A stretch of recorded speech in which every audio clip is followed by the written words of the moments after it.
195 நாடுகளிலும் வாழக்கூடிய தமிழ் மக்கள் கலங்கரை ஊடகத்தை சப்ஸ்கிரைப் செய்து தங்களுடைய ஆதரவை தர வேண்டும் என்று அன்புரிமையோடு கேட்டுக்கொள்கிறோம்.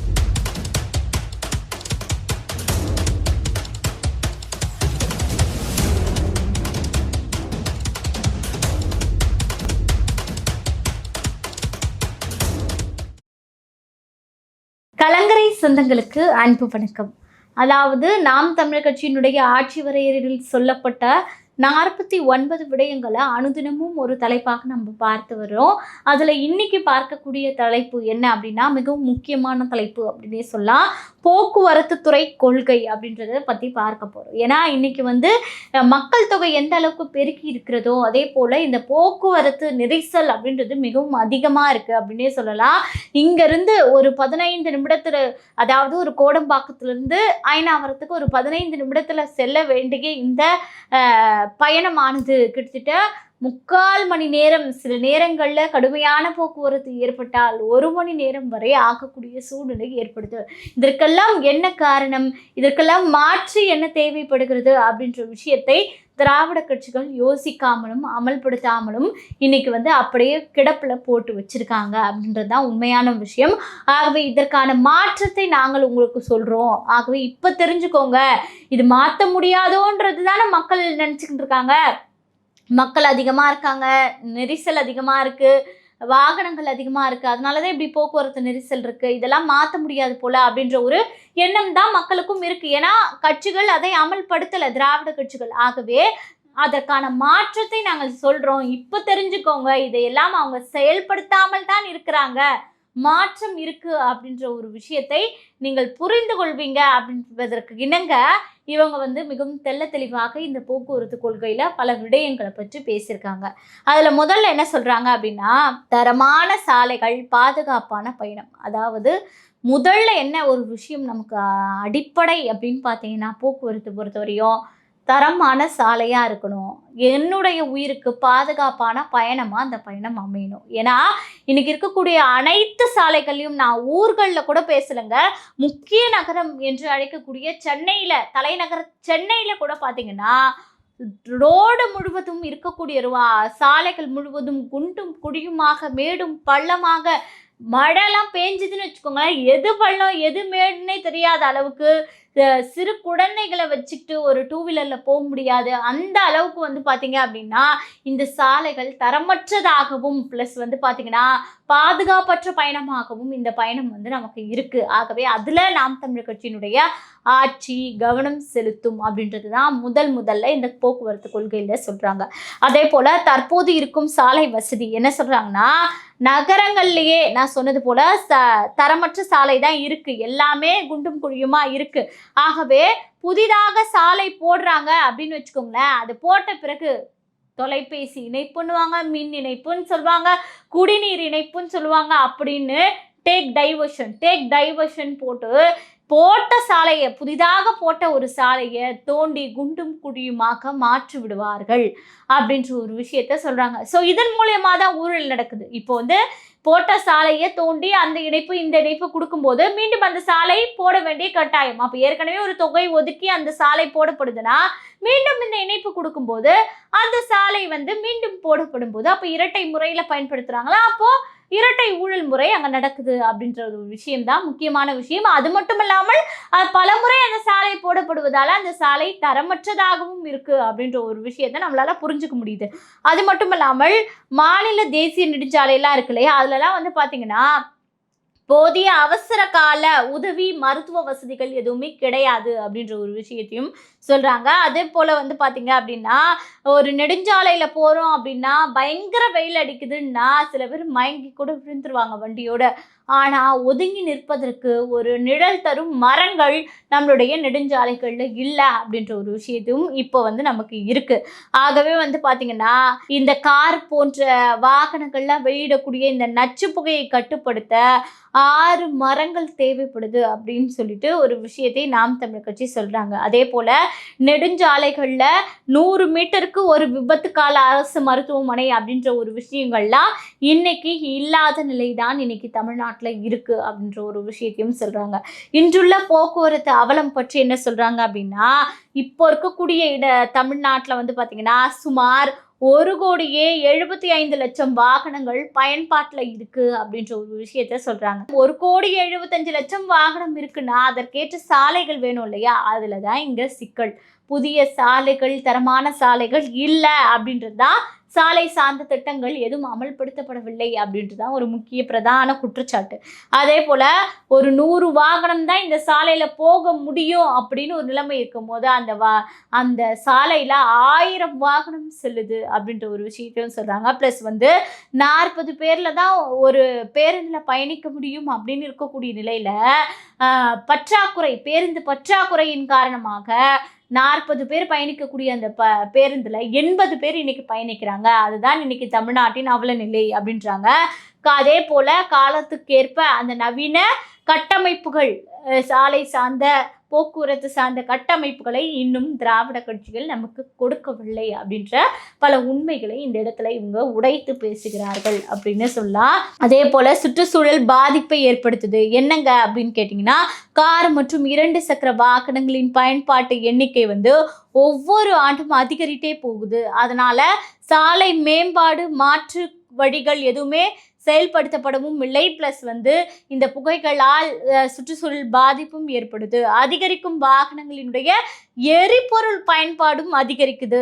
அது மட்டுமல்லாமல் அளவுக்கு மீறிய சுற்றுச்சூழல் பாதிப்பை இதையெல்லாம் ஏற்படுத்தி வருகிறது அப்படின்ற ஒரு விஷயங்களை சொல்றாங்க. குறிப்பாக தமிழகத்துல முக்கிய நகரங்கள்ல இந்த சுற்றுச்சூழல் பாதிப்பு அப்படின்றது அதிகமாக இருக்கும் அப்படின்ற ஒரு விஷயத்தையும் இவர்கள் சொல்கிறார்கள். அதே போல ஊழியர்களின் சிக்கல் என்னவா இருக்கு அப்படின்னு பார்த்தீங்கன்னா, அரசு வாகனங்கள்ல ஒரு பேருந்து ஓட்டுநராக இல்லை நடத்துனராக இருக்கிறாங்கன்னு வச்சுக்கோங்களேன். ஒரு பஸ்ல 40 பேர் தான் ஏறணும்னா 40 பேர் தான் இருக்கணும். 40 இருக்கை தான் இருக்குன்னா 40 இருக்கைக்கு தான் ஆட்கள் உட்காரணும். அது இல்லாம உட்கார்ந்துட்டு வருது, தொங்கிட்டு வருது, நின்றுக்கிட்டு வருது இப்படின்னு அந்த பஸ் முழுக்க பிடிச்சி தொங்கிட்டு வரும்போது அந்த நடத்துனருக்கும் அந்த இடத்துல ஓய்வு இல்லாம ஆயிடுது. அந்த ஓட்டுநருக்கும் ஒரு மன அழுத்தம் ஏற்படுது. ஏன்னா என்ன இவ்வளோ கூட்டம் தள்ளிக்கிட்டு வராங்க, எல்லா ஸ்டாப்பிங்லேயும் கரெக்டாக நிற்கணும், ப்ளஸ் வந்து வண்டியை மிகவும் கவனமாக ஓட்டணும், அளவுக்கு மீறிய வெயிட் இருக்கு அப்படின்ற போது இருவருக்கும் மன அழுத்தம் ஏற்படுது அப்படின்ற ஒரு விஷயத்தை சொல்றாங்க. அதே போல போக்குவரத்து ஊழியர்கள் வந்து பார்த்தீங்கன்னா போதுமான அளவில் இல்லை, போதுமான மாநகராட்சி பஸ்ஸுகள் இல்லை அப்படின்ற ஒரு விஷயத்தையும் இவங்க சொல்றாங்க. வாகனங்கள் இயக்கம் சுமார் 15 ஆண்டுகள் என ஒரு கட்டுப்பாடு இருக்கு. ஆனா அதையும் தாண்டி அந்த கட்டுப்பாடுகள் எல்லாமே மீறி இவங்க என்ன பண்றாங்கன்னா, அந்த பழுதான அந்த பேருந்துகளை வைத்து மக்களை ஏற்றுக்கொண்டு ஓட்டக்கூடிய ஊழியர்களினுடைய சிக்கலாக இன்னைக்கு இருக்கு அப்படின்ற ஒரு விஷயத்த சொல்றாங்க. அதே போல நாங்கள் ஆட்சிக்கு வந்தால் பழைய பேருந்துகள் மாற்றப்படும் அப்படின்றாங்க. பழைய பேருந்துகள் அனைத்தும் நாம் தமிழர் கட்சி ஆட்சிக்கு வந்தால் நிறுத்தப்படும், புதிய பேருந்துகள் நாங்கள் வாங்குவோம் அப்படின்றாங்க.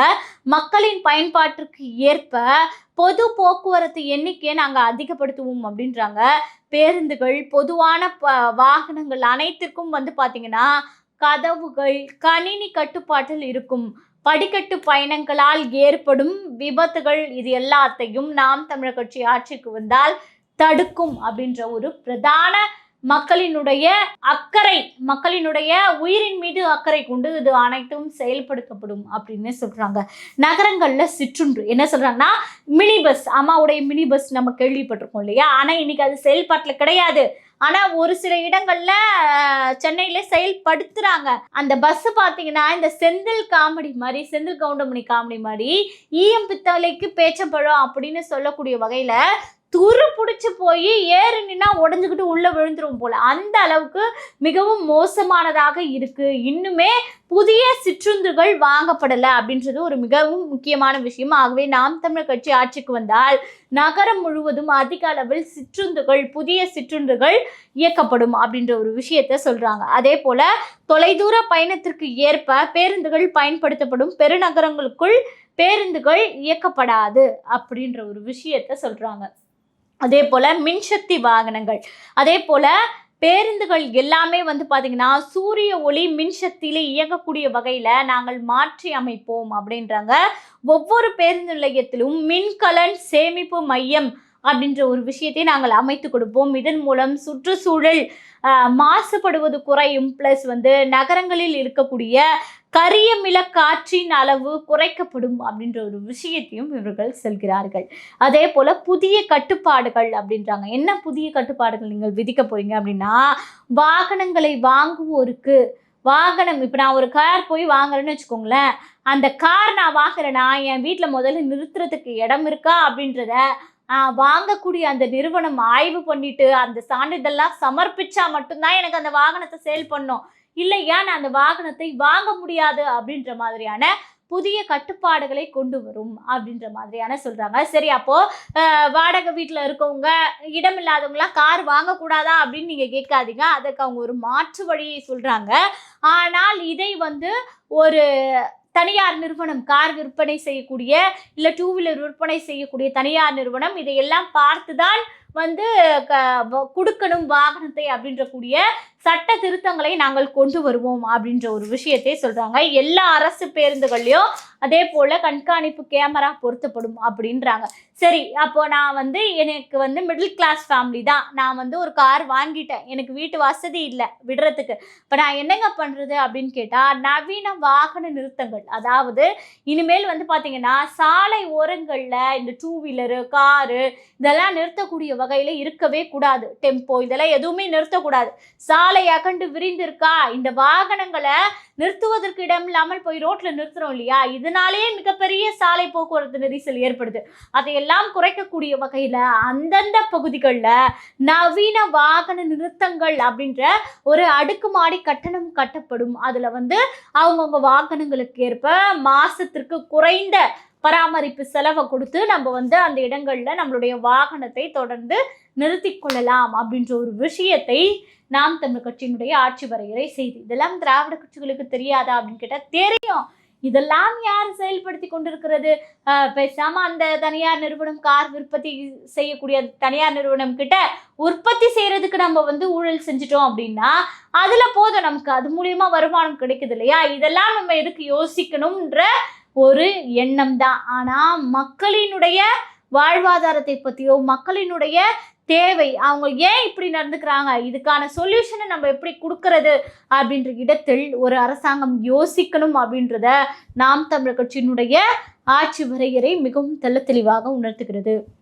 அதே போல் சிறு வணிகர்களுக்கு மாற்று இடம், சாலை ஓரங்களில் தள்ளு வண்டியில் இல்லை வந்து ஒரு டேபிள் போட்டு இப்படிலாம் சில பேர் சாலை ஓரங்களில் இருக்கக்கூடிய சிறு வணிகர்கள் விற்பனை செய்வாங்க இல்லையா, அவங்களுக்கெல்லாம் வந்து பார்த்திங்கன்னா அந்தந்த பகுதிகளிலேயே ஒரு தனியாக ஒரு இடத்தை கடை கட்டி கொடுத்து அவங்களுக்கு மிக குறைந்த வாடகையில் விற்பனை செய்வதற்கு நாங்கள் ஏற்பாடு செய்து தருவோம் அப்படின்றத சொல்கிறாங்க. மீண்டும் டிராம் வண்டி அப்படின்றாங்க, அதாவது நகரங்களில் உள்ள சாலையின் நடுவே மீண்டும் சாலை தொடர் வண்டி இது இயங்குவது குறித்து ஆய்வு செய்யப்படும் அப்படின்றாங்க. ஏதுவான இடங்களில் அது நிறைவேற்றப்படும். இதன் மூலம் பொது போக்குவரத்து அதிகமாகும், நெரிசலும் குறையும் அப்படின்றத சொல்றாங்க. டிராம் வண்டி அப்படின்றது இந்த மதராசப்பட்டினத்துலலாம் ஒரு வண்டி போகும், தொடர் வண்டி மாதிரியே இருக்கும், ட்ரெயின் மாதிரியே இருக்கும், ஆனால் அது ட்ரெயின் கிடையாது, அதுதான் வந்து டிராம் வண்டி. ஆகவே அந்த மாதிரியான டிராம் வண்டிகள்லாம் வந்து பார்த்திங்கன்னா நகரங்களுக்கு நடுவே இயக்கப்படும் அப்படின்னு சொல்கிறாங்க.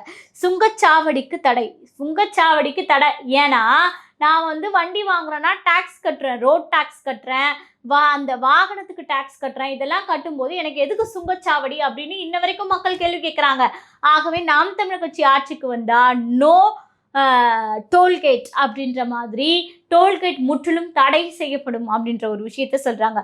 ஒருங்கிணைந்த போக்குவரத்து, அதாவது ரோம் நகர், செனிவா இந்த இடங்கள்லாம் வந்து இருப்பது போல ஒரே பயணச்சீட்டில் நகர பேருந்து, சாலை தொடர்வண்டி, மெட்ரோ தொடர்வண்டி ஆகிய அனைத்திலும் பயணம் செல்லும்படி வந்து பார்த்திங்கன்னா தமிழகத்தின் முக்கிய நகரங்கள் போக்குவரத்து முறையை மாற்றி அமைப்போம் அப்படின்றாங்க. இப்போ நான் வந்து பஸ்ஸில் போகிறேன், அதுக்கப்புறம் நான் திரும்ப ட்ரெயினில் போனால் பஸ்ஸுக்கு வேறு டிக்கெட்டு வாங்கணும், ட்ரெயினுக்கு போய் வேறு டிக்கெட்டு வாங்கணும்.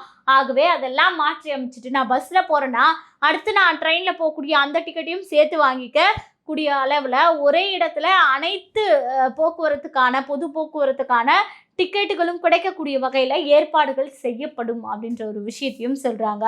மதுரவாயில் மேம்பாலம், அதாவது வணிகம் மற்றும் போக்குவரத்து வசதிகளை மேம்படுத்த நிலுவையில் இருக்கக்கூடிய இந்த மதுரவாயில் மேம்பாட்டம் திட்டம் வந்து பார்த்திங்கன்னா உடனடியாக முடித்து வைக்கப்படும். இதனால் துறைமுகத்தில் இருந்து வெளி மாநிலங்களுக்கு போக்குவரவு சென்னைக்குள் நெரிசலை ஏற்படுத்தாமல் தடுக்கும் அப்படின்ற ஒரு விஷயத்தை இவங்க சொல்றாங்க.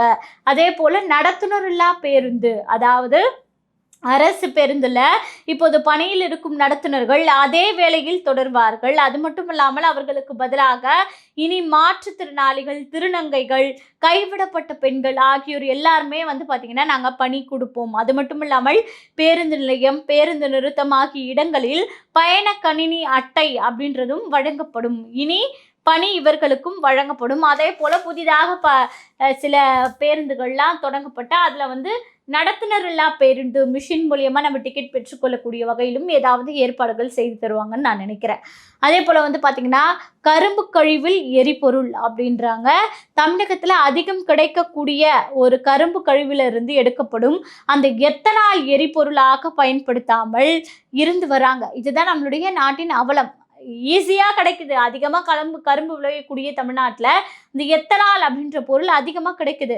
ஆனால் பிரேசில் நாட்டில் 85% எத்தனால், 15% பெட்ரோல் கலந்த எரிபொருளை பசுமை எரிபொருளாகவே பயன்படுத்துகிறார்கள் அப்படின்றாங்க. ஆகவே அப்படிப்பட்ட திட்டம் தமிழகத்திலும் நாம் தமிழர் கட்சி ஆட்சிக்கு வந்தால் அமல்படுத்தப்படும் அப்படின்னு சொல்றாங்க. அதே போல தானியங்கி கதவுகள் கணினி மையம் அப்படின்றாங்க. அந்தந்த பயண அட்டையை தானியங்கி கதவுகள்ல பொருத்தணும் அப்படின்னா கதவு திறக்கும் இறங்க வேண்டிய இடங்கள்ல நம்மளும் ஒலிபெருக்கி அறிவித்தபடி இருக்கும். அதே போல வந்து பார்த்தீங்கன்னா பேருந்து நிறுத்தங்கள் மற்றும் நிலையங்கள்ல அலுவலகம் அனைத்தும் கணினி மையப்படுத்தப்படும் அப்படின்றாங்க. இதற்குள்ள வந்து பார்த்தீங்கன்னா மின் திரைகளில் எந்த பேருந்து எங்கே வந்து கொண்டிருக்கு அப்படின்றதையும் நம்ம பார்க்கக்கூடிய வகையில், அதாவது மேப், கூகுள் மேப்லாம் நம்ம எப்படி ஃபோனில் இப்போ ஓலா ஊபர்லாம் புக் பண்ண பார்க்குறோமோ அதே போல் அரசு போக்குவரத்து வண்டிகளையும் நம்ம பார்க்கக்கூடிய வகையில் மேப்கள் உருவாக்கப்படும் அப்படின்னு சொல்கிறாங்க. அதை ஏற்கனவே சொன்னதான் சிற்றுந்துகளும் அதே போல் பெருநகர வளர்ச்சிக்கு ஏற்ப உருவாக்கப்படும் அப்படின்றாங்க. நகர தொடர்வண்டி மெட்ரோ ரயிலும் வந்து பார்த்தீங்க அப்படின்னா பயன்பாட்டை மக்கள் அதிகம் பயன்படுத்தி கொள்ள வேண்டிய அளவுக்கு அதன் கட்டணங்கள் வெகுவாக குறைக்கப்படும் அப்படின்றாங்க. இப்போ ஒரு பஸ்ஸில் நான் போகிறேன் அப்படின்னா எனக்கு ஒரு 15 ரூபாய்னா நான் மெட்ரோவில் போகிறேன் அப்படின்னா அது கொஞ்சம் ஒரு 20 ரூபாய் 25 ரூபாய் இருக்கும். ஆகவே அதனுடைய கட்டணங்கள் குறைத்து பஸ்ஸில் போகக்கூடிய வகையிலேயே அந்த கட்டணங்களும் நாங்கள் குறைத்து தருவோம் அப்படின்றாங்க. சாலை மேம்பாடு, அனைத்து சாலைகளும் உலகத்தரம் வாய்ந்த அளவுக்கு மிகவும் தரமானதாகவும் ஊழலற்ற முறையிலும் இருக்கும் அப்படின்றாங்க. எதை வச்சு அவங்க அமைப்பாங்கன்னா மண்ணை நஞ்சாக்கும் நெகிழிகள் எல்லாம் சேகரிக்கப்பட்டு சாலைகள் அமைப்பதற்கு பயன்படுத்தப்படும்ன்றாங்க. அந்த சாலைகளின் இருபுறமும் மழைநீர் வழிந்தோடும் வகையில் வந்து பார்த்தீங்கன்னா நீர் வழிகள் ஏற்படுத்தப்படும். நகரங்களில் எல்லாம் நீர் சேமிப்பு இடங்களுக்கு வாய்ப்பு இருக்கிறதோ அங்கெல்லாம் வந்து பார்த்தீங்கன்னா இந்த சாலை நீர் தேக்கப்படும் அப்படின்ற ஒரு விஷயத்த சொல்கிறாங்க. சாலை ஓரங்களில் சிறு குளங்கள், அதாவது தேசிய, மாநில, கிராம சாலைகள் இருபுறமும் பார்த்தீங்கன்னா நீர்வழி பாதைகள் கட்டாயம் நாங்கள் ஏற்படுத்துவோம். ஒவ்வொரு 1/2 கிலோமீட்டர் தூரத்திலும் சிறு குறு குட்டைகள் வெட்டப்படும். சாலையில் வழியும் மழை நீர் அந்த குட்டையில் தேக்கப்படும் அப்படின்ற ஒரு விஷயத்த சொல்றாங்க. நவீன கழிப்பிட வசதிகள் தமிழகத்தின் அனைத்து இடத்திலும் பார்த்தீங்கன்னா பேருந்து நிலையங்கள்ல கட்டணமில்லா நவீன கழிப்பறை அமைத்து கொடுப்போம் அப்படின்றாங்க. பயணிகளின் அடிப்படை தேவையான கழிப்பிடங்கள் மேம்பட்ட முறையில் நாங்கள் வந்து பராமரித்து கொள்வோம் அப்படின்றாங்க. இப்போதைய ஆட்சியில் இருக்கும் மோசமான அந்த கழிப்பிட கட்டடங்கள் மாதிரி இருக்காது. இன்னைக்கும் பெருநகரம் சென்னையில் முக்கியமான ஒரு பேருந்து வழித்தடம்னா அது கோயம்பேடு பஸ் ஸ்டாண்ட் உள்ள போனீங்கன்னா மூக்க மூடாமல் ஒரு 5 நிமிஷம் உங்களால் நிற்கவே முடியாது. ஏன்னா அந்த அளவுக்கு இன்னைக்கு சிறுநீர் நாற்றம் வந்து பார்த்தீங்கன்னா காற்றுல பரவி இருக்கக்கூடிய ஒவ்வொரு பயணிகளினுடைய சுவாசத்தையும் துளைத்து கொண்டிருக்கு அப்படின்லாம். அதெல்லாம் இல்லாமல் நவீன கழிப்பறையை உருவாக்கி கட்டணமில்லா கழிப்பறையாக கொடுப்போம் மக்களுக்கு அப்படின்ற ஒரு விஷயத்தை நாம் தமிழர் கட்சி சொல்லுது. அதே போல இருபுறமும் நிழல் தரும் மரங்கள், போக்குவரத்து சாலையினுடைய இருபுறமும் மக்கள் கட்டாயம் வந்து பார்த்தீங்கன்னா என்னன்னா மரம் நட்டு வளர்க்கப்படும் அப்படின்ற ஒரு விஷயத்த சொல்கிறாங்க. தேசிய நெடுஞ்சாலையின் நடுவில் உள்ள தோட்டப்பகுதிகள்லாம் வந்து பார்த்தீங்கன்னா செடி வகைகள் மட்டுமே வளர்க்கப்படுகிறது. அதற்கு மாற்றாக நிழல் தரும் புங்கை மரம், வேப்ப மரம் உள்ளிட்ட கன்றுகளை நட்டு வளர்ப்போம் அப்படின்றாங்க. குறிப்பாக ஒவ்வொரு 1/2 கிலோமீட்டருக்கு ஒரு அரச மரமும் ஆலமரமும் கட்டாயம் நடப்படும் அப்படின்ற ஒரு விஷயத்த சொல்றாங்க. உயிர்காற்றை தரும் மரங்கள், அதாவது அரச மரம், ஆலமரம் இரண்டுமே வந்து பார்த்தீங்கன்னா 24 மணி நேரமும் உயிர்காற்றுனா என்னன்னா ஆக்சிஜன் வெளியிடக்கூடியது. ஆகவே வந்து பார்த்தீங்கன்னா ஊருக்குள்ளும் வெளியே சாலைகளினுடைய ஓரத்திலையும் 1/2 கிலோமீட்டருக்கு ஒரு ஒரு மரம் அப்படின்னு ஆலமரமும் அரச மரமும் நட்டு வளர்ப்பதை முதல் கடமையாக நாம் தமிழர் கட்சி ஆட்சிக்கு வந்தால் செய்யும் அப்படின்னு சொல்றாங்க. உயிர்காப்பு ஊர்திகள், அதாவது தேசிய நெடுஞ்சாலை, இதெல்லாம் மாநில நெடுஞ்சாலை இதெல்லாம் இருக்கு இல்லையா, இங்கெல்லாம் வந்து பார்த்தீங்கன்னா ஒரு 100 கிலோமீட்டருக்கு ஒரு இடத்துல உயிர்காக்கும் ஊர்திகள் இதெல்லாம் வந்து பார்த்தீங்கன்னா கூடிய அவசர சிகிச்சை மையம், அதாவது ஊர்திகளோடு அந்த உயிர்காக்கும் ஆம்புலன்ஸ் ஊர்தியோடு அவசர சிகிச்சை மையத்தை அமைத்து கொடுப்போம் அப்படின்றாங்க. புதிய நகரங்களை உருவாக்கும் போது சாலை வசதிகளும் முக்கியத்துவம் கொடுக்கப்படும். அது மட்டுமல்லாமல் தொலைநோக்கு பார்வையில் இது எல்லாமே வந்து பார்த்தீங்கன்னா சாலை பசுமையாக காப்பக சாலையாகவும் இருக்கும் அப்படின்ற ஒரு விஷயத்த சொல்றாங்க. ஊழியர்களினுடைய பிரச்சனை என்ன சொல்றாங்க அப்படின்னா, ஊழியர்களுக்கு என்ன பிரச்சனைனா, ஓட்டுநர் நடத்துனர்களுக்கு 8 மணி நேரம் மட்டுமே வேலை நாங்கள் கொடுப்போம், அதுக்கு மேலே அதிகமாக கொடுக்க மாட்டோம். கூடுதல் வேலை நேரம் என்பது வழங்கப்படாது. இவர்களுக்கு புதிய குடியிருப்புகள் மற்றும் அனைத்து வசதிகளுடைய ஒரு இடத்தை அமைத்து கொடுப்போம் அப்படின்றாங்க. ஊதிய உயர்வு பிரச்சனைகள் அனைத்தும் பேசி முடிக்கப்பட்டு அரசு ஊழியர்கள் பட்டியலில் இவர்கள் சேர்க்கப்படுவார்கள். அனைத்து அரசு ஊழியர்களுக்கும் வசதிகளும் போக்குவரத்து ஊழியர்களுக்கும் வழங்கப்படும். அதாவது அனைத்து அரசு ஊழியர்களுக்கும் வழங்கக்கூடிய அதே சலுகைகள் இந்த போக்குவரத்து ஊழியர்களுக்கும் நிச்சயமாக வழங்கப்படும் அப்படின்ற ஒரு உறுதியை கொடுக்குறாங்க. அதே போல ஒரு சாலை போடுறாங்கன்னா அந்த சாலை 1 வருடம் உருகுலையாத அளவுக்கு திடமான சாலையாக நாங்கள் போட்டு கொடுப்போம் அப்படின்றாங்க. பாரிஸ் போன்ற நகரங்களில் மேம்பாலங்களை விட கீழ்ப்பாலங்களே சிறப்பாக செயல்படும். அதே போல கீழ்ப்பாலங்கள் மந்திர பெட்டிகள், தொழில்நுட்பம் எனப்படும் ஆயத்த நிலை பெட்டிகளை கொண்டு கட்டமைப்பதால் சாலைகள் போடுவதில் வந்து பார்த்தீங்கன்னா ஏற்படும் காலதாமதம் தவிர்க்கப்படுகிறது அப்படின்னு சொல்றாங்க. ஆகவே தமிழகத்திலும் அது போன்ற பாலங்கள் தேவையான இடங்கள்ல கீழ்ப்பாலங்கள் அப்படின்ற ஒரு விஷயத்தையும் புதிதாக நாங்கள் மேம்படுத்துவோம் அப்படின்ற ஒரு விஷயத்தையும் சொல்றாங்க.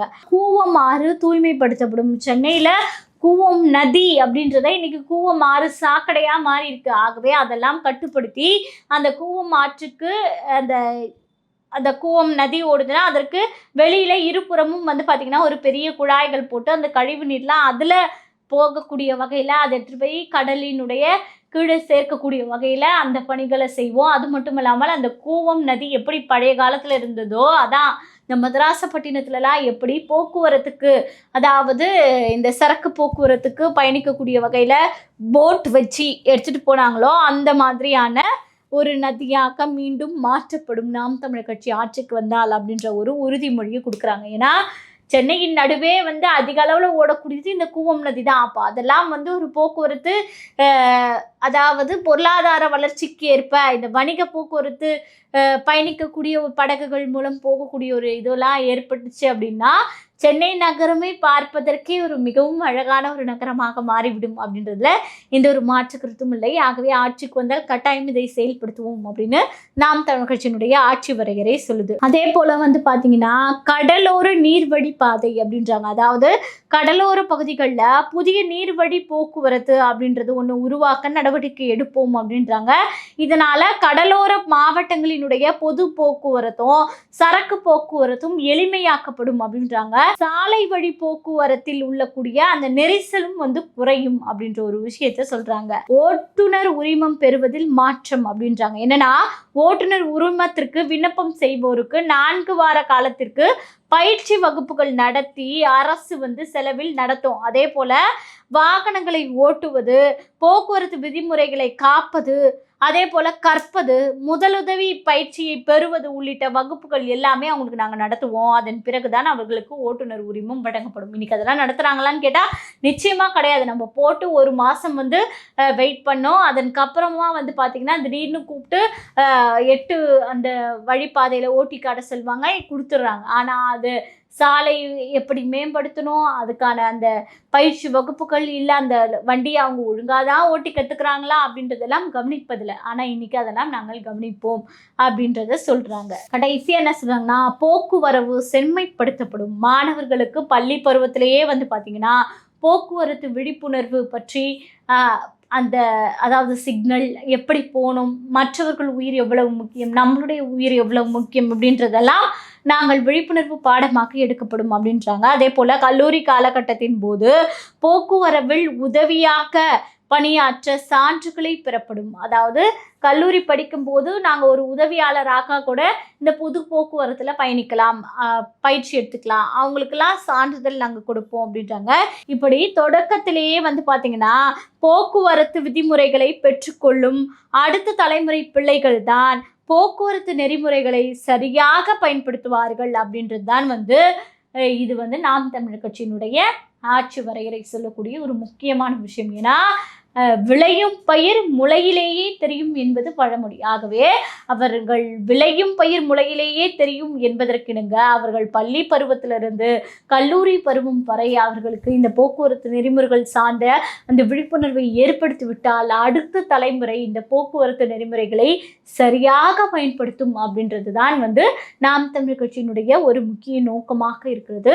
ஆகவே இதுதான் மாற்று போக்குவரத்திற்கான வழி என்பதை நாம் தமிழர் கட்சியினுடைய ஆட்சி வரையறை மக்களின் கையில் அள்ளி கொடுத்திருக்கிறது. இதை கொண்டு போய் மக்களிடம் சேர்ப்பது என்பது நாம் தமிழர் கட்சியினுடைய ஒவ்வொரு தொண்டரினுடைய கடமை. அது மட்டுமல்லாமல் தமிழ் தேசியம் வளர வேண்டும் என்று நினைக்கக்கூடிய ஒவ்வொரு நபரின் கடமை என்பதை மறந்துவிடாமல் மக்களிடையே இது போன்ற காணொலியை கொண்டு போய் சேர்த்து விழிப்புணர்வை ஏற்படுத்தி இதற்காக சீமான் ஆட்சி வர வேண்டும் என்பதை புரிய வையுங்கள் என்பதுதான் உண்மையான விஷயம். நன்றி, வணக்கம்.